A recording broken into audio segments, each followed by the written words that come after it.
say a very, very warm welcome to Sarah. And I'm going to hand over to Sue, who's going to introduce you properly. Yeah, very, very briefly, I've known Sarah for many years. We worked together at university when I... Carry on, sorry. Yeah. So as Sue said, my name's Sarah and I grew up in the area. I've been in Aberystwyth since I was 8 years old. I went to university here, and then I ended up, after a short spell of working in York, I ended up working for the university here. So I thought today I'd tell you a little bit about my path to publication and what I've learned about the publishing industry along the way. And maybe some advice for anyone else who wants to write for children. So these are my books. There are, well, there's now, yes, all 8 of them are now there. So the first one, as Sue mentioned, is Arthur and Me, which was that one, which was my first, which was a standalone in 2014. And as Sue says, it was one of those moments where I had to make a decision about what I wanted to do career-wise, whether I wanted to kind of continue to progress in my planning career, or whether I wanted to carve out a little bit of time for writing. And I took the decision that actually I really wanted to write. So I stepped back, went part-time, and now I work part-time in a job I love with people I love working with, and I get to write as well, so it's the best of both worlds. Before I wrote for children, I wrote short stories. And I had some of them published with the local press called Honno, and those are the ones that are in these collections. And there's some amazing small presses in Wales, Honno, Graffeg, now Firefly for children's writing, and Llanafan. And they are so good at supporting new writers and supporting Welsh writers. And Honno are the Welsh Women's Press. A lot of their books are reprints of classic Welsh women's writing, but they also do short story collections, and they put out calls for people to write, women who lived in Wales or who schooled in Wales, to write short stories for their themed collections. So the first one was in a book called The Woman Who Loved Cucumbers, and it was all about food, so I'm sure there was a cake one in there. And that was followed up with Cut on the Bias, which was all about clothes that we wear and our relationship with them. Mirror Mirror, which was about the other woman in whichever way you wanted to interpret that, and My Heart on My Sleeve, which was all about love. And I loved writing short stories, and what I learned from short stories was how to create a long snapshot of life and to really kind of boil down what you wanted to say into just a few short pages. And I still love short stories today. You don't get much time. One of my friends once described short stories as dangerous, and she said, I said, what do you mean? She said, well, with a book, a novel, you start to read, and if you know that it's going somewhere scary or worrying, you can back out. But she says, with a short story, you don't get that chance. You're right there, and it's surprised you or frightened you or shocked you. And I think that's the power of the short story, and so I really love them. So it taught me about that. It also gave me a little hint of working with an editor, because the editors at Honno would come back from my draft saying, well, we'd just like to tweak this or that, or to shorten it a little bit. And also it gave me that thrill of seeing my books on a shelf. And when I was young, my dad once caught me in a bookshop moving some books around in the section that was tea. And he said, what are you doing? And I said, I'm making space for mine. And I had that, and I remember the day before I got my first book published, I snuck into Waterstones in town, and I just nudged them apart for one last time so that mine could go in. Getting my name in a book, it's such an impetus, it's such a thrill, and it really did make me think, yes, I love this, and I want more of this feeling. And it really is wonderful. So I love Honno. Honno are brilliant. They are absolutely amazing. So after that, I decided that I wanted to write. I always wanted to write for children, and it was sort of where my heart lay.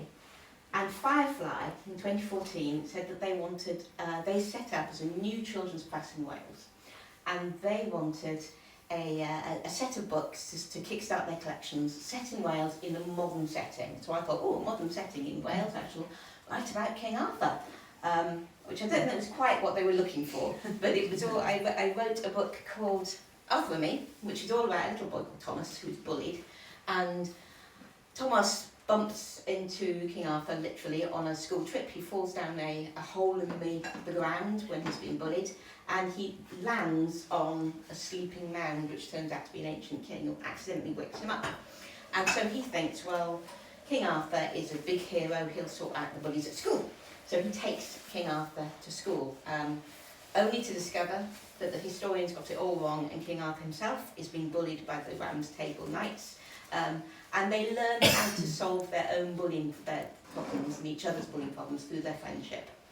And I packed into it as much as I could about the Eisteddfod in Wales that I'd loved and grown up with. I set it in Harlech Castle, which is really close to my heart. And I just loved writing it.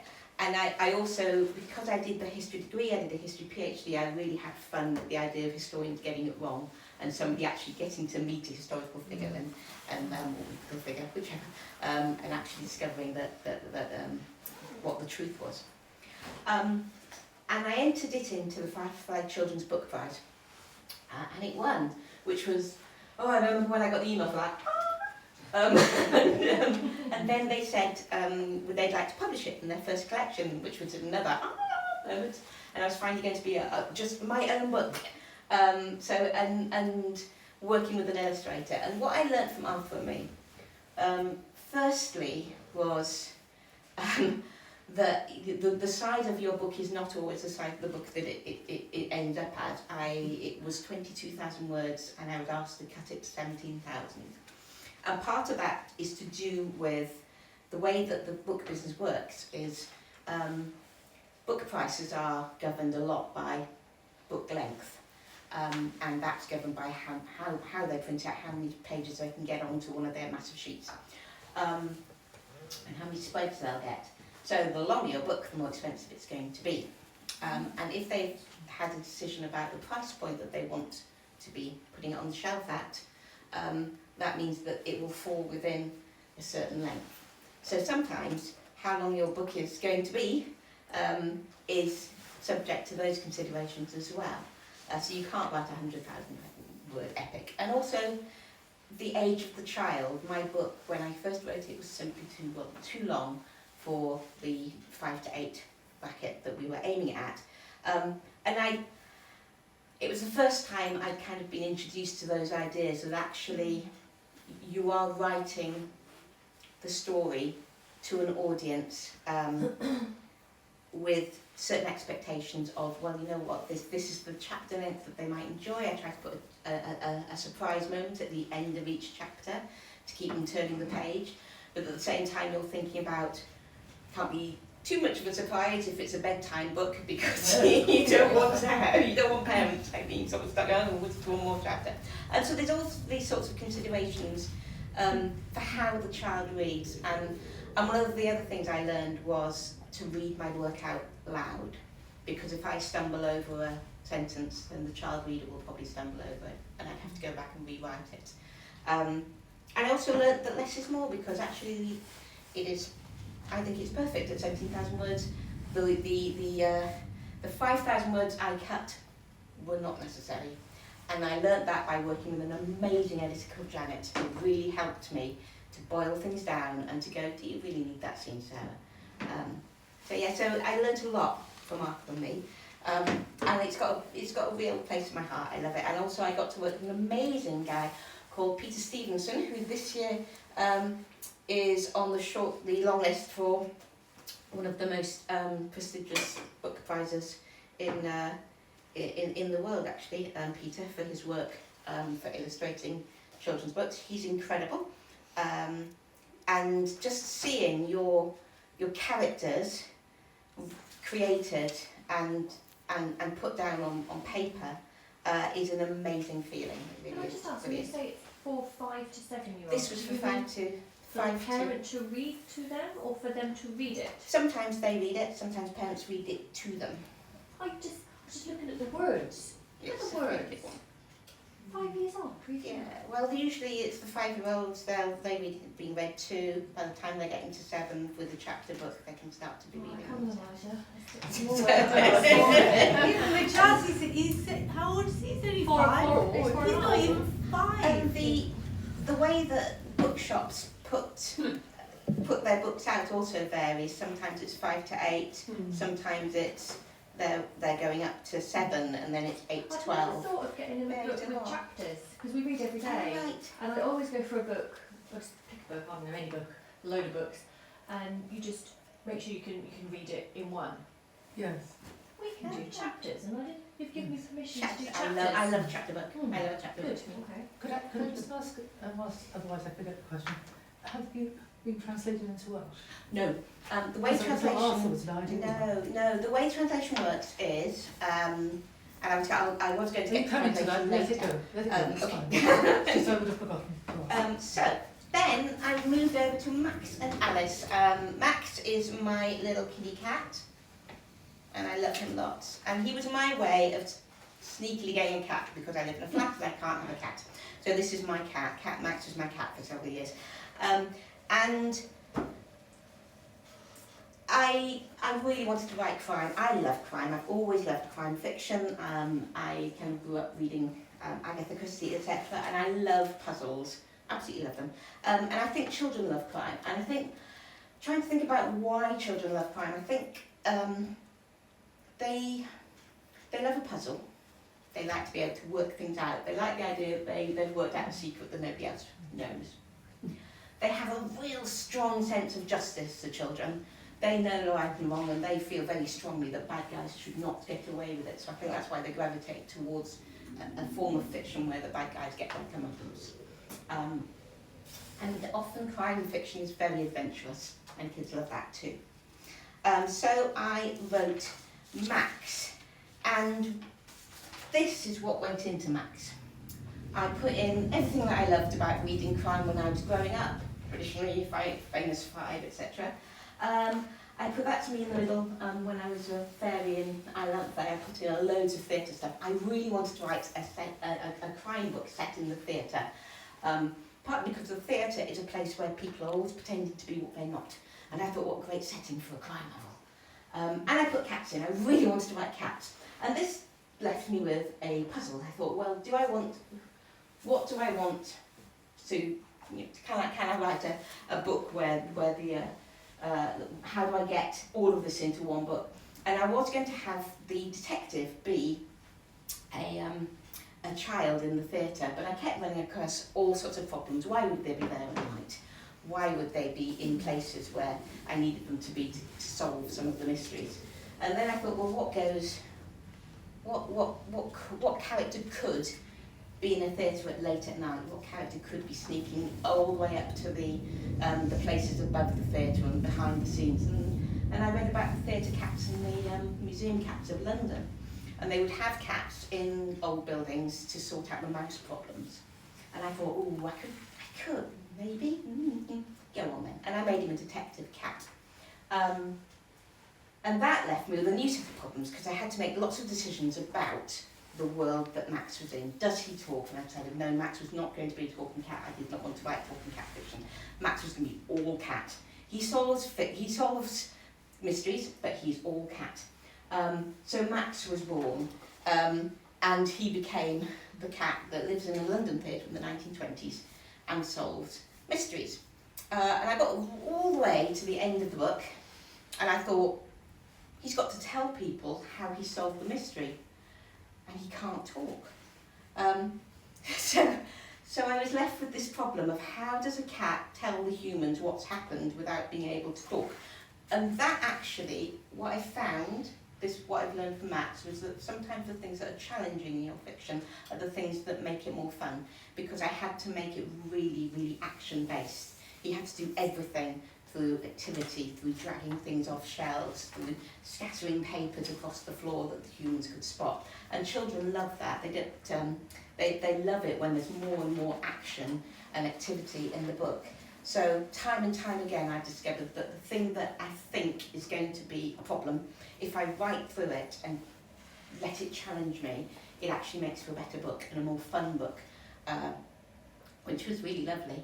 The other thing that I learned from Max was about stacks. I hadn't heard of stacks before, but with the book, when it's set, if you read across the lines and you get the same word on top of each other, the child reader, their eye might drop to the line below, and that throws them out. So as much as possible, you have to just do little tiny tweaks just to get that to balance out so you don't end up with it. And sometimes it's unavoidable, but if you can, you just do a little tweak at editing stage. And I didn't know that happened. I had no idea that went on, but it's just all these little things that we do in publishing to make sure that the experience for the child reader is as good as possible and that things don't trip them up. And Max, I have to give a shout out to Nicola Kinnear, who's amazing. She's the lady that illustrates the Max books, and she is incredible. And again, the first time I saw Max recreated was just amazing. I had a bit of a chat with my editor at Nosy Crow. They said, is there anything you wanted to feed to the illustrator? And I said, well, the only thing I would like to say is that it's quite important to me that Max is not a modern Persian, that he's a 1920s Persian. And the difference is that the 1920s Persians looked much more like a British Longhair. They had longer muzzles. And I wanted him to be that, partly for authenticity, but also partly because I didn't want to glamorise the idea of the cats that can't really breathe properly. And bless them, Liz Crow went, yep, we're on board with that. So Max looks how he looks. And the other lovely thing is in the third book, where all the cats of Paris come to Max's aid and invade the theatre. Nicola drew this gorgeous picture of all the Parisian cats charging down, and she emailed me and said, got any cats you want to put in? So I sent her pictures of my mum's cats, so all my mum's cats are in there. So that was lovely. So that is Max. Sarah, how much liaison do you have with the illustrator before they put pen to paper? What happens is once the text is locked down, I get a version that's just got the basically a box there, so we know where the pictures are going, and then it would go to Nicola. And Nicola would do what she would call it a rough, and I'd look at them and think, those were amazing, you think those are roughs? And they'd come back and it would just be a check to see if there was anything that was important that had been left out. Right. Usually there was nothing. The only time that we had it was really interesting, there was a change when it was the second book, it was Max, the Phantom Portrait, and there was a phrase where I had written something about the portrait when it comes to life, the face being a mask.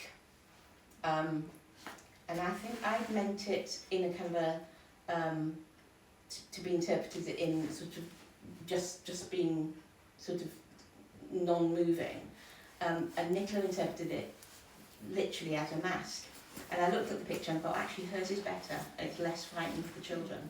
And I said, no, can we keep Nicola's interpretation of it, because it works better, and I think it's a wiser interpretation of what I've written. But the publisher chooses. The publisher will choose how many pictures and where to put them. And who does it? And then Nicola, and they engage the publisher. Yeah. They engage the artist, and a lot of there's so many considerations, whether the illustrator wants to do it, whether the illustrator has time, whether they can fit into that publishing schedule, because you're then booking somebody for so many years ahead if you've got a series coming up.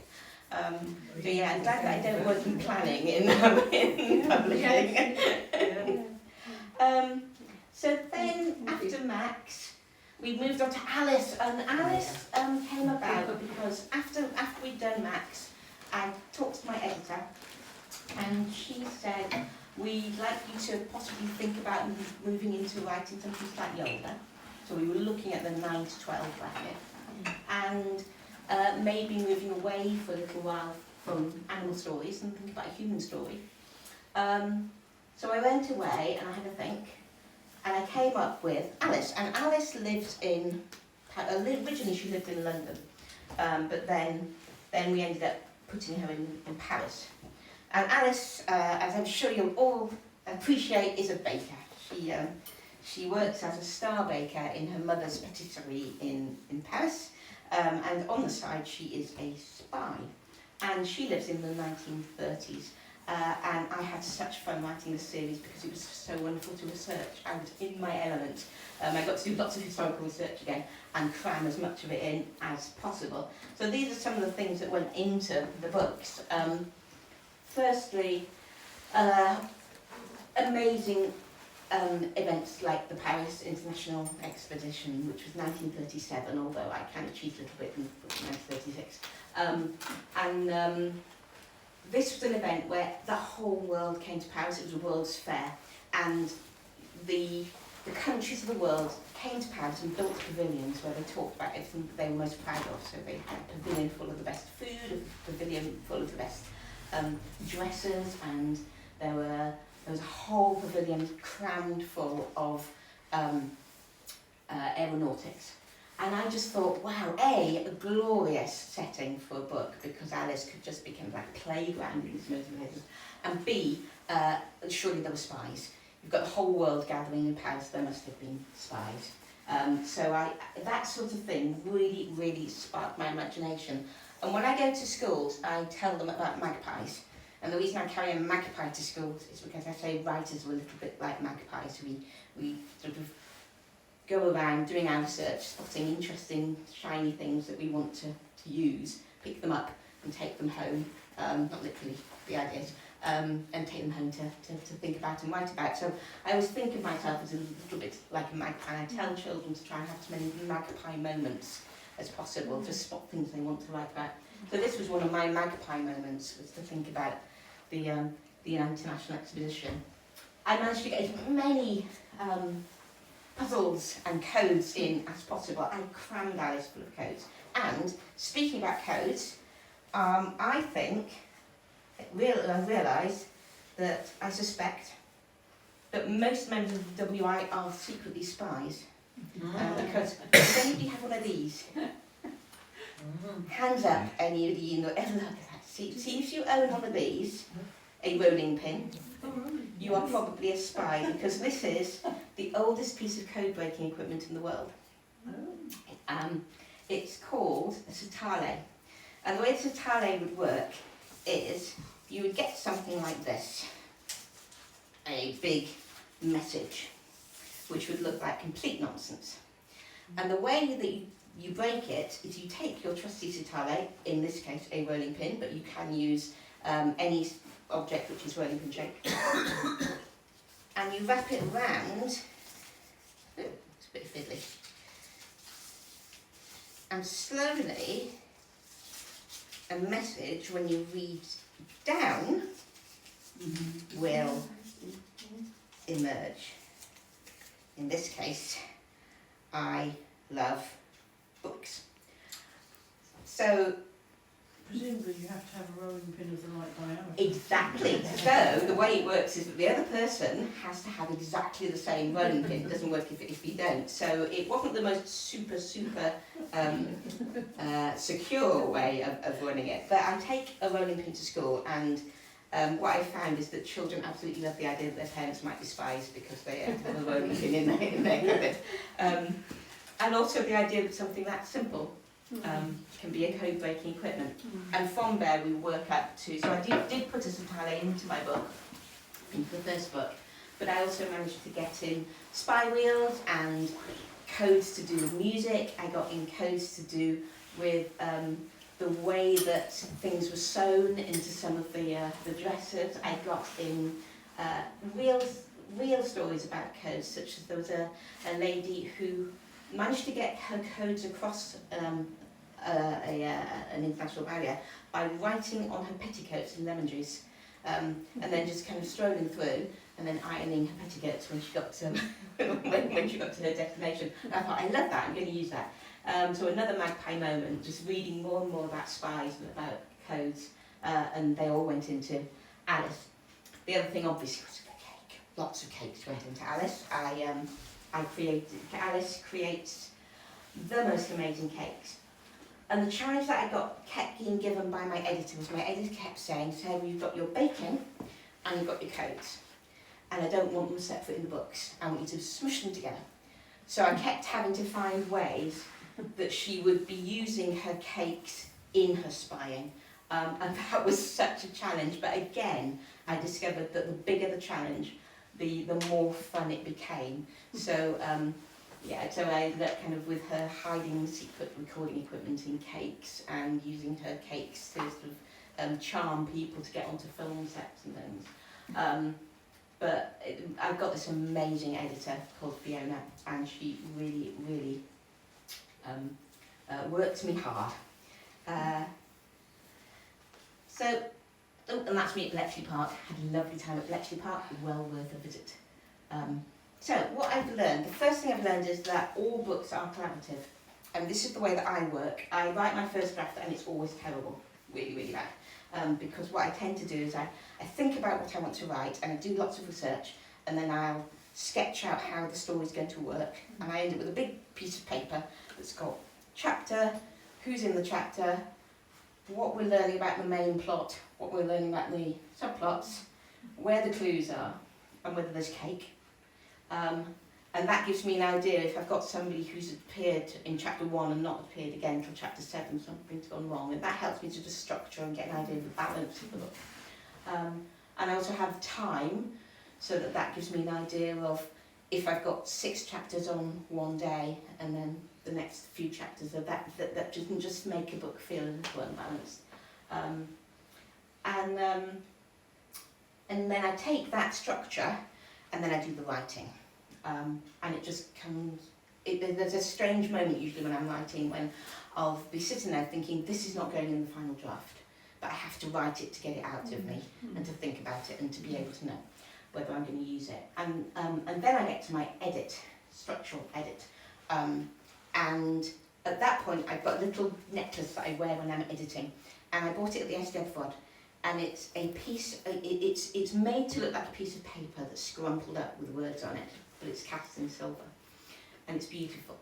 And it reminds me that everything in the creative process is worth something, even if you discard it.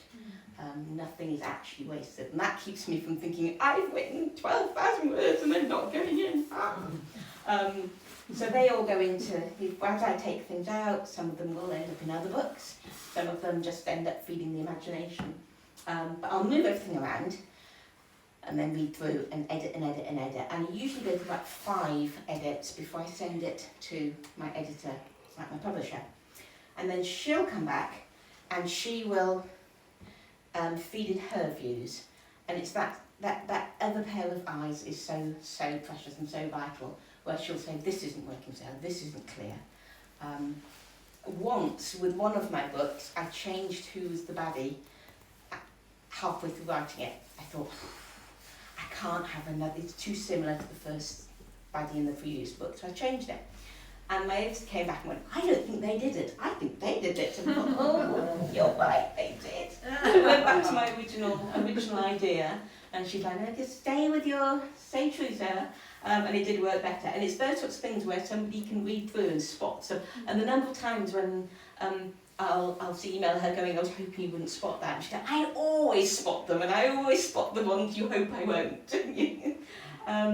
So after me and my editor are happy, it goes to a copy editor, and the copy editor does those bits where she's going to say that doesn't match with that.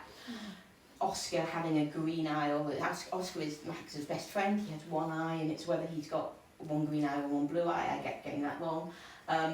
Names between books, those sorts of things. So we have what's called a series Bible, which is where you have all these things are written down.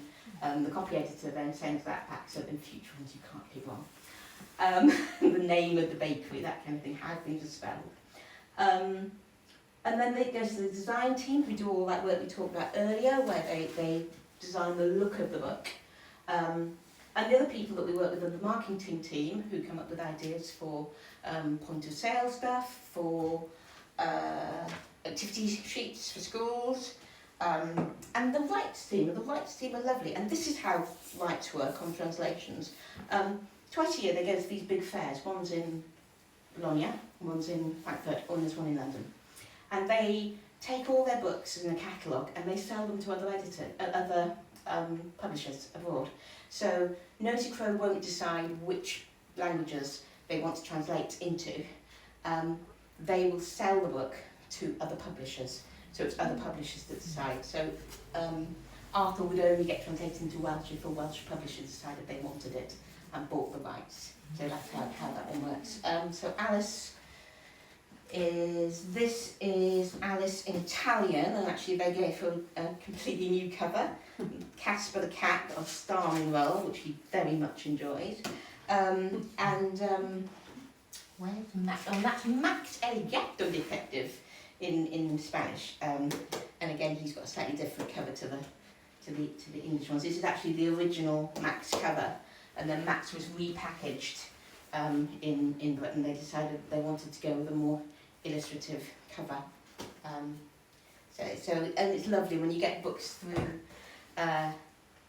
through the door in other languages, and you think children all across the world are reading them. That's a real honour. And I did go to Paris, and I got to sign some copies of Alice in Paris, which was lovely because that's where her books are set, in the English language bookshop in the middle of Paris. But yeah, it's lovely to see, and it's quite good fun because sometimes you get a new name because of naming structures for people's names in other languages. So that's how that rights work. And the rights team are amazing. They are such great people. They work really hard. What else have I learned? I have learned that children's writers do not just write. We do all sorts. You have to do a lot of marketing. You do have I've got an amazing publicist called Hannah, but you do have to do a lot of marketing yourself. A lot of events. My friends who write for grown-ups they say, well, we just write the book, and then sometimes we turn up to an event and sit down and talk to people. But children's writers, we tend to do a lot of school events, which is great. It's lovely, you get to actually talk to children. But it's a different set of skills, so kind of being asked questions, which is why I put performers in. But I keep looking at that and thinking, actually, we're not really performers. It feels like you are, but somebody very wisely said to me once, you don't go to schools so that they can see you. You go into schools so that they can be seen. And that gave me such a different way of looking at that relationship between what you're doing when you're talking to children in school and what's actually happening. Because the kids don't really want to see an author. They want to be seen by an author. They want somebody doing a job that they think they might like to do, to spot them and recognise them and see their value, see their worth, and make that connection. And that took a lot of the pressure off me to think, I've got to be the best performer and give them a really good show. And actually it's about making a connection with them. And that really made me think, because it's so amazing when you go into a school and you get asked the most incredible questions. They're great, they're brilliant kids. And writing for them is really, it is an honour. I put video creators down because we get asked to do a lot of videos. I do have a green screen at home. And web creators, but I have now sublet that bit to my husband. We write blogs, we write articles, and we have to sometimes be craft experts. I do end up trying to make things, make props. So it is fun. You end up doing an awful lot of stuff other than just the writing. So my top tips for people who want to become a children's writer. Finding a network is really good, be it writing groups or organisations. Why did it put school D-line? Did I misspell that? Is it trying to be American? Collectives, I'm a member of Scooby, which is the Society of Children's Book Writers and Illustrators. There's also Golden Egg. There's various collectives who will give good advice and also run various courses. So if anybody has any questions, do ask me, and I can get some information to you. Beta readers are always really good, finding people just to get that fear of sharing your work over and done with, because it can be really scary at first. And what I've noticed, my young people in my family who are writing, they don't have that fear because they're all doing fanfic and things online where they're writing stuff and putting it out there and getting feedback. So they're not scared of feedback. And it can be really hard. I think beta readers and writing groups are excellent at just getting used to saying, I've written this, and I'm now going to let you tell me what you like and what you don't like, and I'm not going to get overly precious. Because the weird thing about writing is you have to love it enough to really care about it, but also not be so precious about it that you're going to be hurt when somebody says this isn't working. Because it's collective, like I said before. And that's it, that's the end. So thank you so much for listening. If anyone's got any questions, How do you know how to, if you're writing for 5 to 8 year olds and then you were saying you've done 9 to 12 year olds, how do you alter the voice of it. that you're writing in? Do you have a kind of I do a lot. intrinsic? I go and immerse words and language with Mac. Oh, thank you. I love Mac. I loved writing Mac. So I miss him a lot. Yes, I used to get. Whenever I get The sense of and, working. and also you've got a bit more space. Max is 22,000. Alice is 38. So I've got more space to play with. So I can actually put more thought in. You need to challenge them Yeah. maybe a little bit more. Yeah. To be translated, do they actively seek that translation, or are they very selective and just? Oh, I don't know. I mean, they go to all I know is that they'll go to the big fairs and they have their catalogue, and then they make. And she's got short hair because it's unruly hair. She's just got the same style. Anyway, whatever. That's going to be great. I wanted to ask you, do you bake as good a cakes? No, not at all. It's my